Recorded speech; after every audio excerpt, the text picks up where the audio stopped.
Light teaches the value of both dark and bright moments. In a quiet village tucked between two silent hills lived a girl named Leora. Her name meant light, and while she wasn't the loudest or the liveliest, there was something unshakable in her. She didn't glow with cheer, she burned with quiet determination. Every morning before dawn, Leora lit a small lantern, old, brass framed, and slightly crooked. It had belonged to her grandmother, who had always said, "Keep walking, even when the path disappears." The village loved the sun. It marked the start of work, lessons, harvests. It brought rhythm and reason. So, when the sun stopped rising, without warning, without a hint, everything began to fall apart. Days turned to endless grey. Clocks still ticked, but time felt lost. Fear crept into corners. Gardens wilted, laughter disappeared, and the school locked.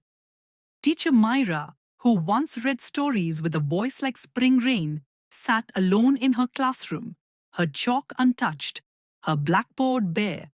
Without light, there seemed no point in learning. But Leora kept walking. Lantern in hand, she visited Myra.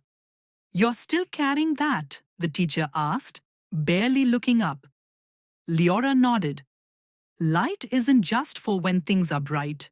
It's for when you can't see the next step." The lantern flickered, a soft, steady amber. Bit by bit, she convinced Myra to open the school again. They didn't have sunlight, but they had candles. The students came wrapped in blankets, gripping pencils like anchors. Some days they only sat in silence. Other days they read aloud. Leora helped with lessons, even when no one answered questions, especially then. The village watched her, not because she was cheerful. She wasn't. Some days her hands trembled as she lit the lantern. Some days she said nothing at all. But she showed up. One night, a fierce wind blew in from the hills. It snapped shutters, broke fences, and put out every flame in the village, including Leora's. She stood in the dark, gripping the cold lantern. For the first time, she felt her own fear. What if this was it? What if the darkness had finally won? But just then, something shifted. Myra arrived with a handful of students, each carrying a tiny candle. "We lit them from your flame," she said. "We never let them go out." One by one, the villagers came too, holding their own lights, their own warmth, and slowly the night began to glow, not from the sun, but from people who had learned to carry determination in their hands. The sky didn't change, but they had moral teachings. Determination is light you make yourself.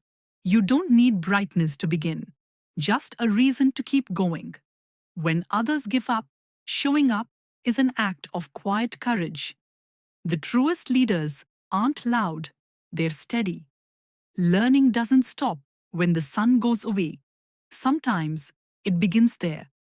A single flame, carried long enough, can ignite a whole village. And Leora, she kept walking.